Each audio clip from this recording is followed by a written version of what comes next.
Good evening, everyone. Welcome to IET London, Savoy Place. It's now time, so please put your hands together and welcome to the stage IET President Dawn Ohlson.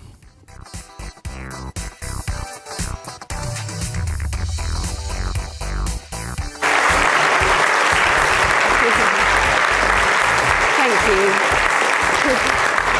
Thank you very much, and good evening, everyone.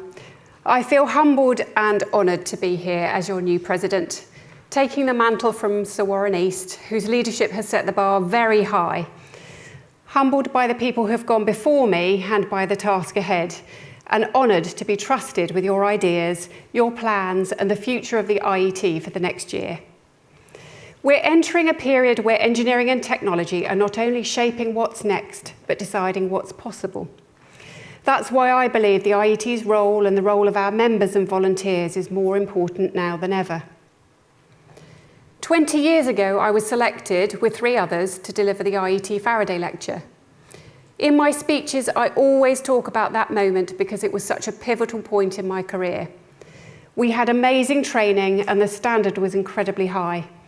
It helped me find my voice, as I was quite a shy and nerdy engineer. That experience gave me real confidence, not just in presenting and voice projection, but in my own capability and how to be heard. Before then, I'd often struggled to speak up in engineering meetings. I'd unsurprisingly be the only woman in the room, saying nothing when I desperately wanted to tell them all, I've got a solution. But that experience, standing in front of hundreds of students talking about the future of engineering, transformed something in me.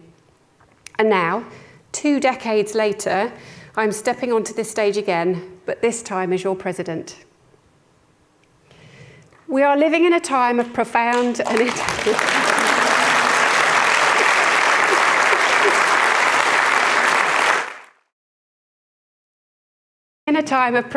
interconnected change, from the climate crisis to digital transformation, global health to energy security.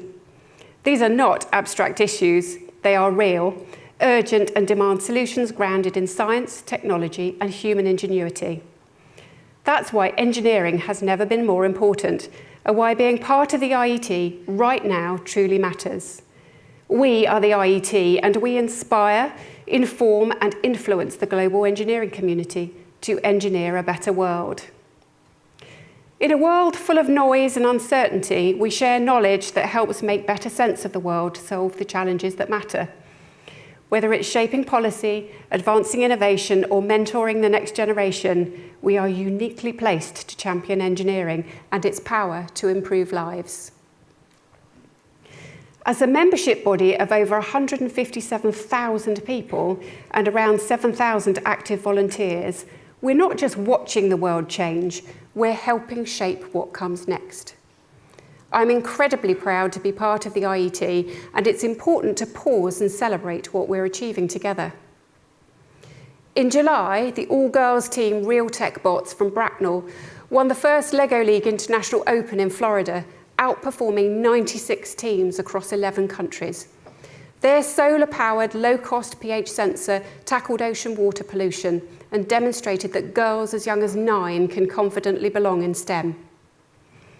Our independent transmission technologies report provides essential cost and characteristic analysis on electricity transmission technologies. This work is informing parliamentary and public debate on how we rewire Great Britain. We've engaged in critical commentary on government plans like the 2025 spending review and industrial strategy, emphasising the need for sustainable AI, clean power and workforce development. And we've granted research prizes supporting the work of people like Dr. Changji Li, whose work with portable radar sensors has provided greater clarity on medical conditions like sleep apnea and sudden infant death syndrome, SIDS. And here's the thread that runs through all of this: our volunteers. These achievements aren't just the work of staff, teams, or leadership. They're powered by the passion, expertise, and time of our incredible volunteer community. Whether mentoring, contributing technical insight, reviewing reports, shaping public policy, or supporting professional registration, our volunteers play a vital role. They inform society through our local networks, enrich educational initiatives, judge awards, contribute to accreditation panels, and much more.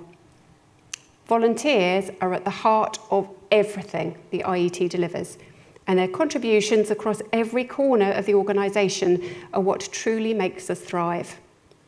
This is what makes the IET unique, an organisation where professional staff and volunteers work side by side to deliver global impact. So yes, we should be proud of what we have achieved, but what comes next is equally important.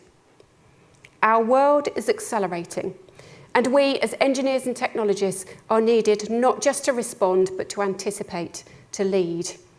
The IET is preparing to do just that. Shortly, I'll share with you how, in 2026 and beyond, we will drive 2 key initiatives that focus on how we engage and support our volunteer community, as well as reimagine how we grow our impact together. These initiatives will only succeed if we continue to come together, members, volunteers and staff, bringing our time, energy and perspectives. And we know time is finite, but when you choose to invest it with the IET, you're not just volunteering, you're helping shape the future of engineering for real societal impact. Why am I the person to help make this real?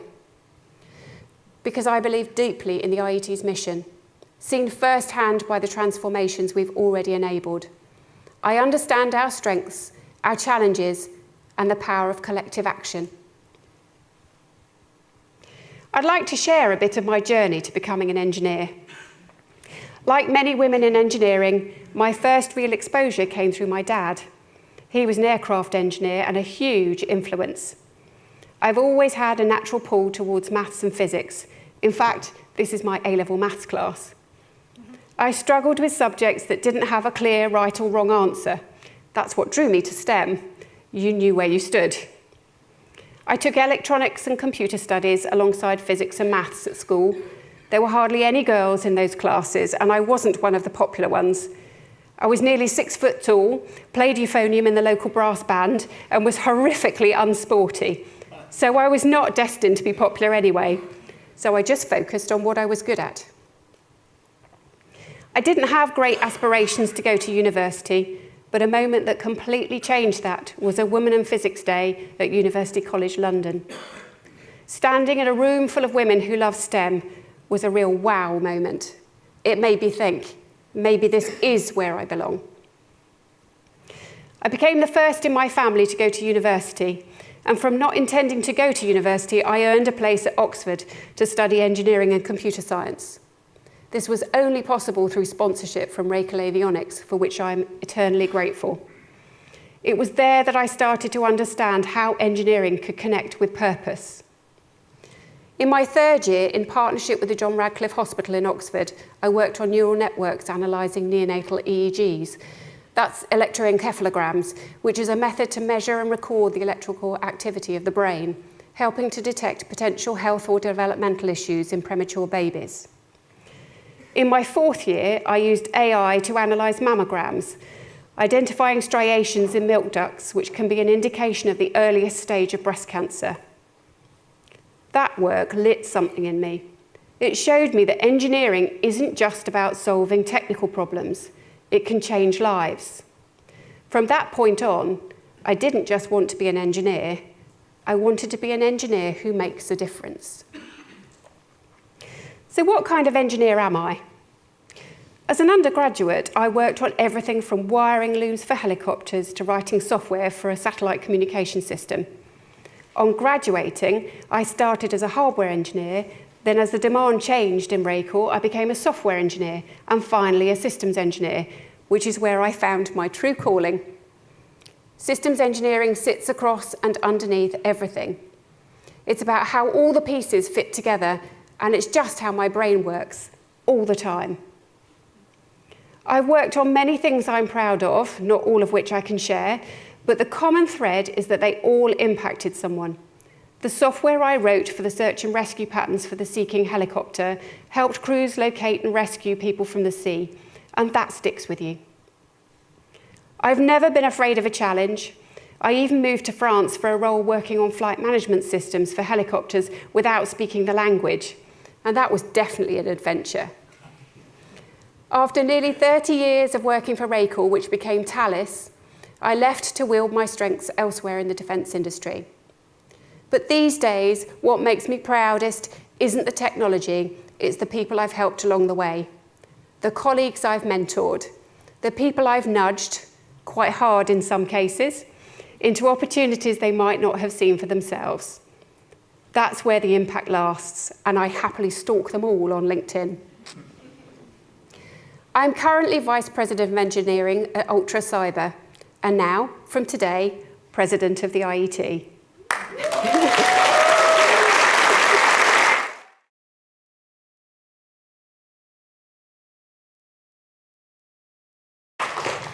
But I'm not here to convince you of my CV. I'm here to share something I've learned along the way.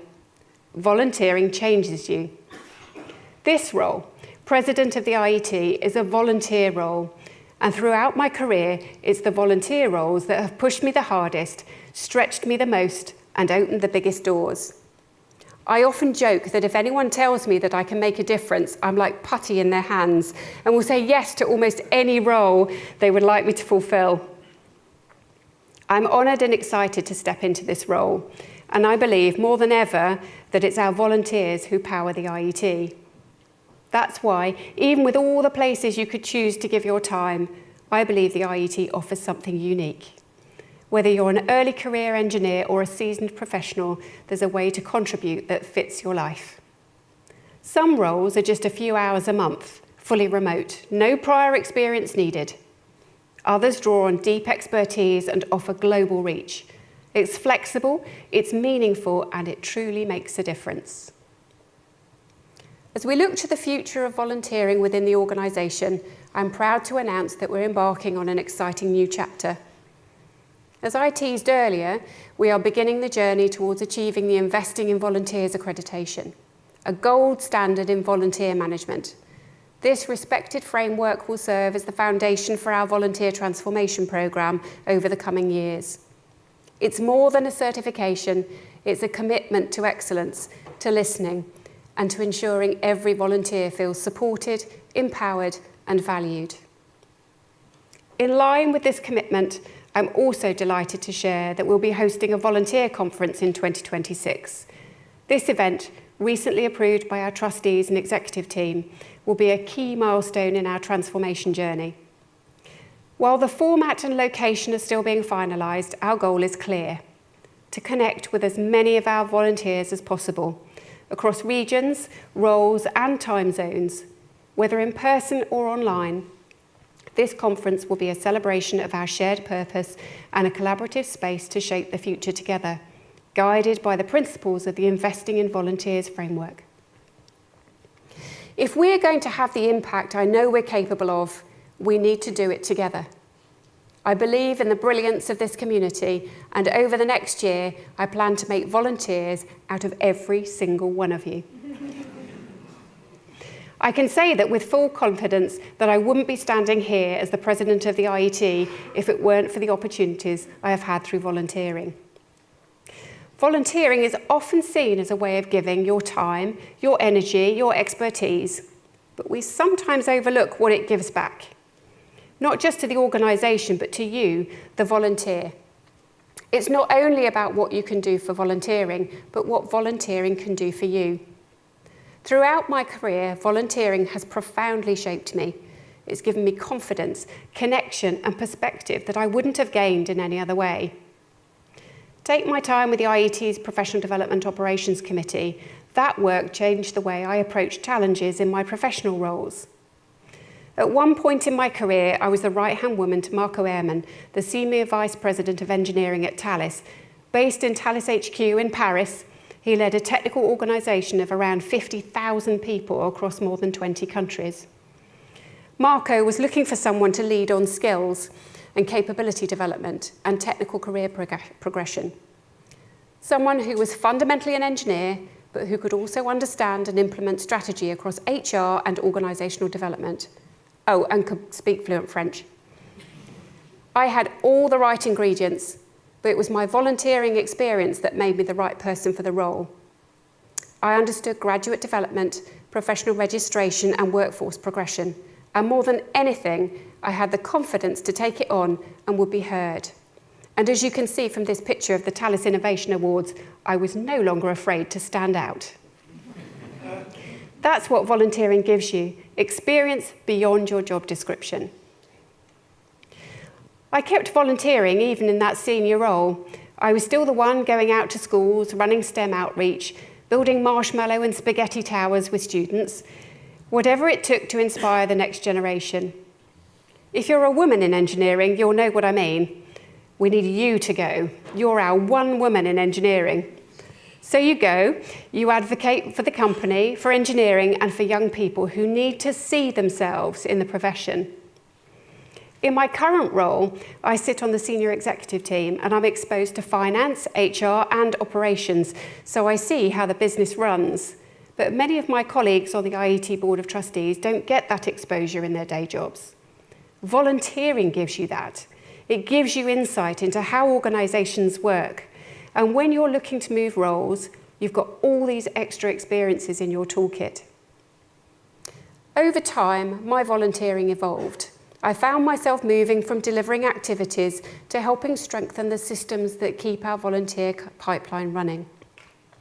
That shift gave me the chance to work alongside incredible people. People inspired me, guided me, and helped me grow. And even today, I remain hands-on through PDOC, the Professional Development Operations Committee, and Fellowship Assessment, but at the same time on the Board of Trustees, where I can continue contributing to the structures that support all of you, our volunteers, because it's your dedication that makes the IET what it is. Volunteering is a reciprocal relationship. The IET has many, many volunteers. Every one of them, some of you here today, gives so much. But it's also about getting something in return. Skills, confidence, community. You build a network that's outside your company, outside your day-to-day bubble, and that's where some of the most powerful learning happens. Some of my closest personal and professional friendships started through volunteering. I even found a husband. He was the ginger one on Faraday. He's not so ginger now. I met Sam, our current Deputy President, when we both served on the Engineering Council over a decade ago. I remember thinking immediately, she thinks the same way I do. Now she's the one who'll step into this role after me. And then there's Yvonne Baker, who was Chief Executive of STEMnet when we met many, many years ago. We were both volunteering on the WISE board at the time, probably the two grumpy women in the corner saying, we can do better than this. And then ended up as Engineering Council trustees at the same time, no doubt saying pretty much the same thing. Today, she's CEO of the Institution of Chemical Engineers, and I'm really looking forward to speaking with Yvonne up on stage shortly. Volunteering connects you with people who tick the same way you do, and it gives you the chance to support others in return. By putting yourself forward to volunteer, you can increase the visibility and importance of the global engineering community. Visibility matters. For me, it's always been important to show that women do belong in engineering and to be honest about the reality of it. There's no one path, and that's okay. We're currently looking for volunteers to support professional development, including roles like career mentors, CPD advisors, and similar opportunities. If you're interested in any volunteering role outside of governance boards or committees, you can complete our registration form by scanning the QR code that's on the screen. It'll take you straight to the form to register your interest. However, if you're considering a governance role, such as joining one of our boards or councils, please visit our website for more information. I'm also hosting an exclusive session for our volunteers on the 14th of October at 4 p.m. GMT. I want to share with you and speak with you. So please look out for our Insights Hour virtual event. It will be coming by email to you soon. And if you're curious about volunteering, head to the Flowers Room after this session.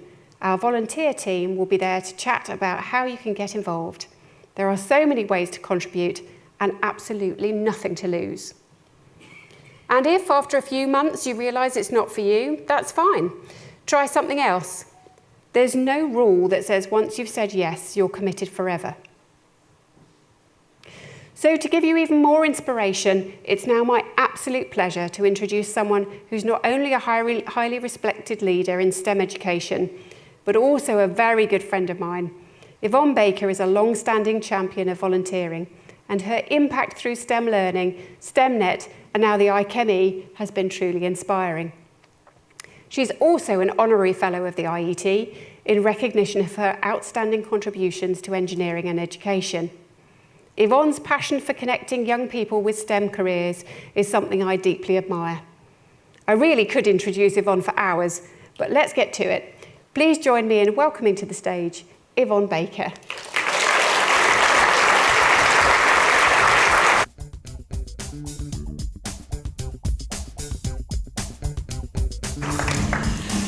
Yvonne, thank you so much for joining me this evening. What have you learnt from your volunteering journey? Well, first of all, can I say, I think the theme that you've talked about, the hidden impact of volunteering, is so important. I was doing a bit of research in the run-up to this, and, you know, it's about so many things, and we'll talk about it over the next few minutes. But for example, I was really staggered to see that a UK government DCMS commissioned report had looked at the potential financial impact of volunteering in England in 2020-2021. And it was worth a staggering £25 billion in terms of the amount of money that would have cost had you bought those services from people. That's formal volunteering. You add into that things like informal volunteering as well. You roll that up over 164 odd countries across the world. And actually, you start thinking society wouldn't actually function unless we had volunteers. So I think it's so important, and I think the first thing I would say, and I really like your whole story, but it's actually, let's just be grateful to everybody who volunteers, because it's such an important thing, isn't it?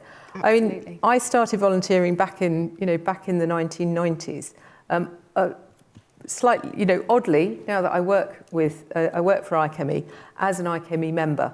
Myself, back in the dark ages, when the only time you actually had to network in person, you actually had to go to groups in London and things. And I think exactly what you talk about, it's that networking, it's that building those contacts, and that makes such difference.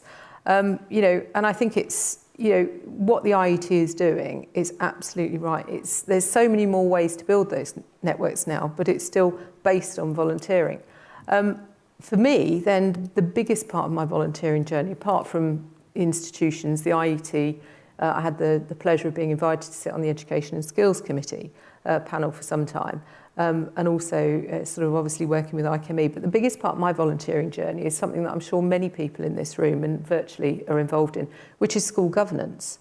And that's hugely rewarding. It's hugely challenging as well. But actually, you learn a lot, and you talk about what you learn and what you can take forward. And a phrase that I learned in school governance always sticks in my head whenever I'm sort of dealing with anything in the day job now, which is, you are there as a critical friend. And I think, so you learn things like that, and you pass those on. So, what have I learned from my volunteering? Sorry, I'll get back to the question. But, and also let's remember the people who help with sports clubs, the people who help with girl guiding, with scouts, with all those things. Lots of people don't realise they're volunteering when they are, actually, because people are so generous in giving their time and expertise. So what have I learned? I've learned, actually, for me, it goes back to what you said, you're more capable than you think you are. That you can bring something to every situation. I've learnt an awful lot by watching other people. It's that modelling behaviour, isn't it? And even when people don't realise they're modelling behaviour, and you learn from them and you contribute yourself.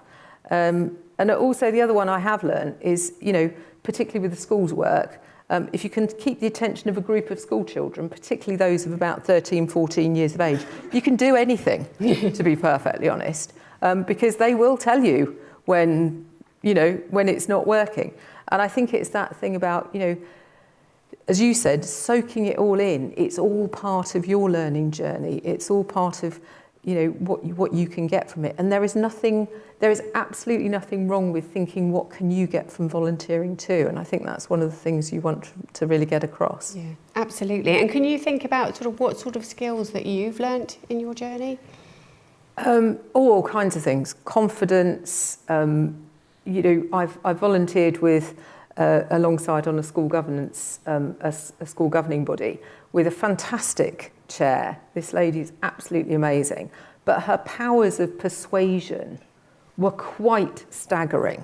And I never got to that level of being, I used to watch her intently because you could see that she was so gently persuading people. But, you watch people, you understand how people deal under pressure. You get a much better awareness of the pressures that people have in different roles and things like that. But I think the main thing is confidence. It's that absorbing things in and going, okay, I'll give that a go. So for me, one of the biggest things was confidence. Fabulous. From your experience via STEM ambassadors, volunteering with the IET and now with the IChemE, what are the impacts of volunteering? Oh, I'll be careful because I could go on for hours about this. Massive. I mean, you talked about, we talked earlier, or you talked earlier about, it's about engineering, making a change, making a difference. Volunteering changes people's lives. I worked with the STEM ambassadors for a long time, and I thank everybody who got involved, is still involved in the STEM ambassadors programme. And by the time I actually moved on from STEM learning and direct daily involvement in the STEM ambassadors programme, we had young engineers volunteering as STEM ambassadors and going back into schools who themselves remember being inspired by STEM ambassadors. So, it absolutely literally changes people's lives. It changes people's perceptions. It changes what they want to do with their lives. And you see that every day. So I think it's that. I think, the beneficiaries see a different, take young people in schools, they just see different possibilities in life. It makes such difference. You talked about it. Lots of people talk about it. Suddenly somebody comes and talks to you about something, about chemical engineering, about, electrical engineering, about whatever it is. And it's just opened a whole new world to you. It's just like somebody opening a great big door and sort of going, look, there's all these things that you can get involved in. People like you can do this. So I think there's that.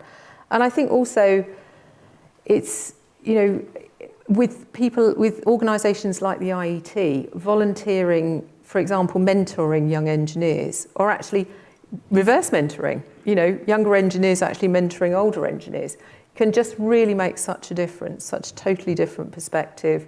Never underestimate the difference you will make through volunteering. Fabulous, thank you. So, in your opinion, what are the 2 or 3 most important things that IET can do to support and recognise volunteers? I think there's the whole range of things. I think, institutions like the IET absolutely depend on volunteers. The IChemE depends on volunteers as well. And why is that? Because, actually, it's the volunteers that keep us right. It's the volunteers that keep what we say about all these things, the knowledge sharing or the policy, it's real and relevant because our volunteers are inputting into it.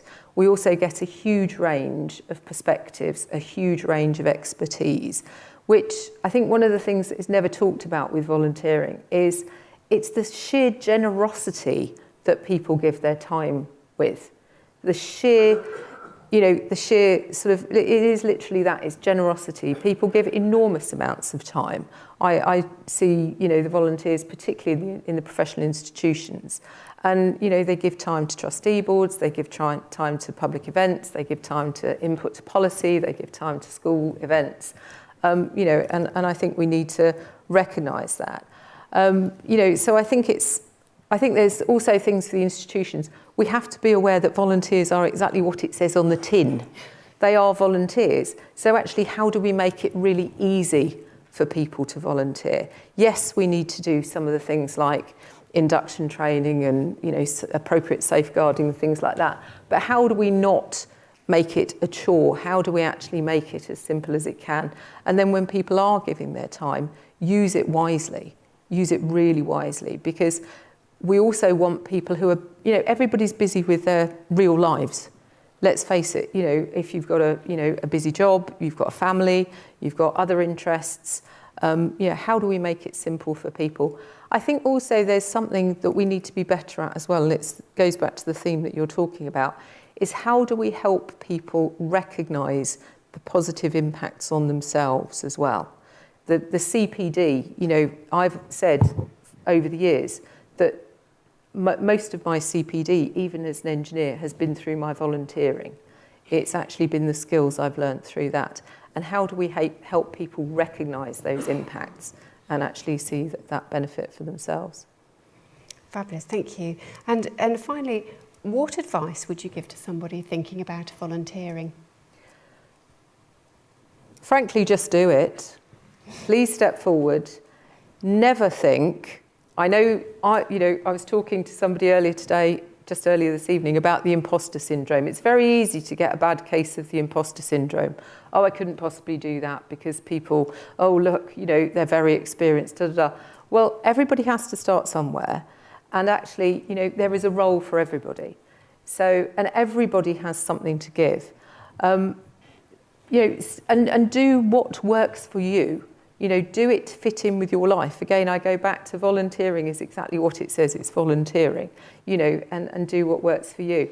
And I think also, new perspectives, new ideas. So new people coming in and talking to us about volunteering. I mean, I'm, in the role I'm in at the moment, I love talking to people who sort of suddenly go, oh, there is something I could do. Oh, I could make a contribution to that. Oh, I never thought about joining that committee. But all of a sudden, and isn't that wonderful that they're sort of saying that? And I think we need to work really hard at making everybody feel welcome and everybody's got a role. The other thing I would also say is actually, come and ask those, in inverted commas, daft questions in a meeting or in a group. Because I will guarantee you that if you think you have asked a daft question, particularly if it's in a committee where people have been there for a long time or something, I will guarantee you that after that meeting, at least 3 people will contact you who've been on that committee or in that group for years and say, I'm really pleased you asked that question. I've always been wanting to know that. So I think it's, come and talk to, from a member's perspective, and now I'm sort of looking at it as somebody who works for an engineering institution. Come and talk to the team. Come and talk to the team at IET. Go and talk to, you've got an opportunity tonight, if you're here in Savoy Place, to go and talk to them. Tell them what you're thinking about. Tell them what you can bring. Tell them what you'd like to do. And actually explore it, and just please get involved. That's really great. Yvonne Baker, thank you so much for taking time. Thank you very much. Thank you. Thank you.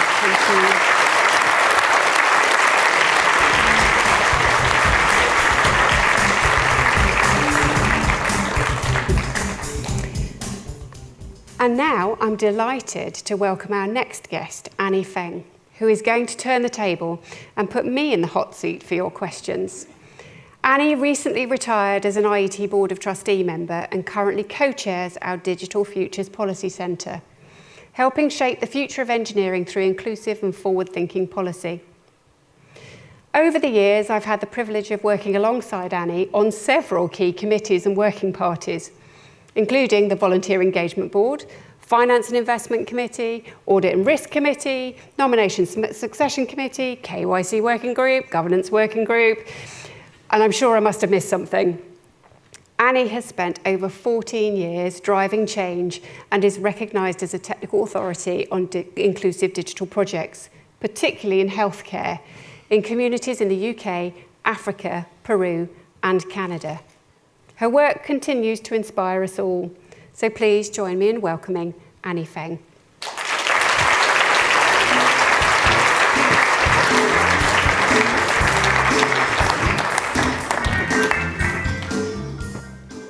Thank you, Dawn, and hello everyone. I'm really looking forward to this conversation, and I'm so excited that today's Q&A is driven by questions from you, our members.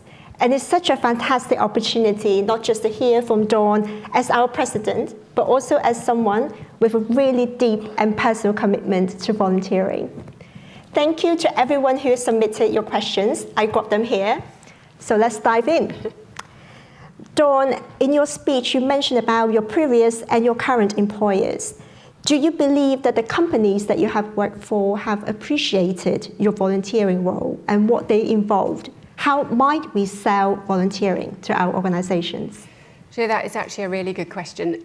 So I think that there is always a certain amount of volunteering that's completely invisible to your employer because you do it in your own time, and it really it's the impact of it isn't seen at work.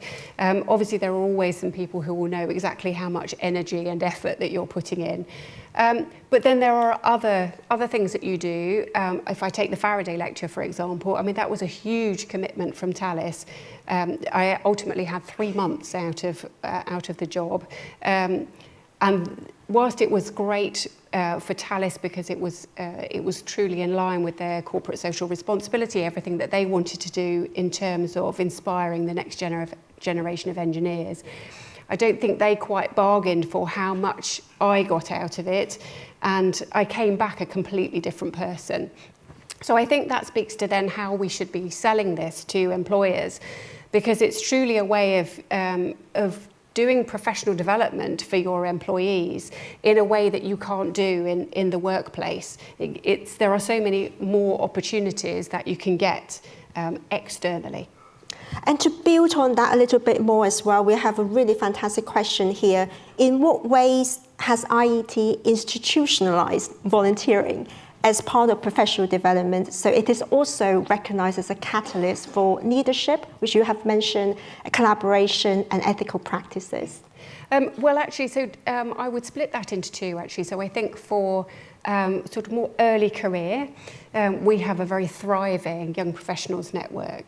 And there I see our members getting exposure to sort of skills in communication and leadership.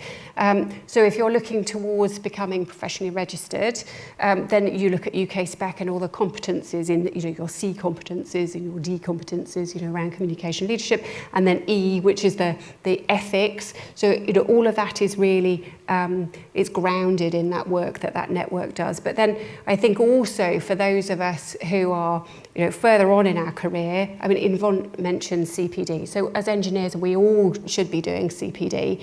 And I think the IET does a really good job of actually making sure that we recognise the CPD that we get from the activities that we do with either governance roles or the various committees that you can be part of. And I think that's really important to understand how much volunteering contributes towards your CPD.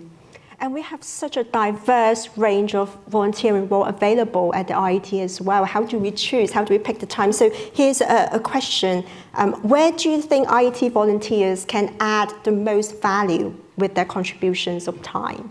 Well, actually, I don't think there is a single answer to that, because I think it's where the individual has the most passion for. So that could be for mentoring, it could be STEM outreach, it could be governance, it could be defining policy. I think if it's something you're passionate about, then that is where you will add value. So, and we absolutely see this within our volunteering community. So every group that you go to, every board, every committee, every room that I pop my head into in this place, you have groups of people who are passionate about something different and are truly adding masses of value because of it. And speaking about being passionate about a particular subject as well, and we spoke just before this presentation address about passionate about being an engineer. We're both passionate about pursuing technical excellence. So here's a question. How can volunteering act as a driver of innovation in engineering, shaping technical solutions and industry standards? Well, Annie, as you know, we talk a lot about diversity, but diversity comes in many shapes and sizes, and actually diversity of experience is just as important. And that can truly help in innovation. So if you're getting all of those different experiences and meeting different people from sort of adjacent industries, who are working on similar but not quite the same things, and sometimes people who are coming up against the same struggles. I've definitely had this in my volunteering experience. I've met people who are also working in the defence industry who've got effectively the same struggles that we have, and together we have worked to change the standards, the industrial standards that we work to. So I think it's that finding like-minded people within the volunteering community and learning more about what other people do and bringing that then back into it. So you're working outside your own ecosystem, bring it back in, and then that all helps to inform what you're doing in your main role. Yeah. And speaking of the diversity as well, and there is benefit in recognizing differently minded people that you get to meet. There's so many different people. I think Yvonne mentioned that in her Q&A as well.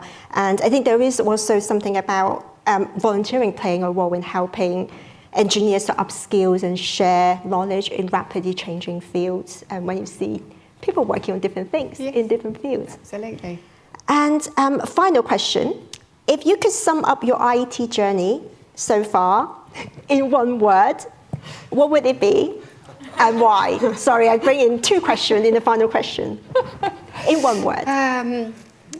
I think unexpected, is probably the word I would use. Really because, when I think back of those first tentative steps into STEM outreach that many of us do when we're graduates, and I think who would have thought? Who would have thought that this? I'd be sitting here. And even 10 years ago, when I first joined council, I didn't have any idea that council would lead on to board of trustees, and then board of trustees would lead on to becoming president. I mean, it's very unexpected. But I think that's the most amazing thing about volunteering. I mean, you just don't know where it's going to take you. And on the note of unexpectedness, we are expected to bring this Q&A to a close on this question. I'm afraid that's all we have time for, the Q&A. Thank you to everyone who has submitted questions. Thank you so much, Annie, and I really appreciate your time tonight, and I'm very much seeing what you do next in your career. Thank you so much for having me. Thank you.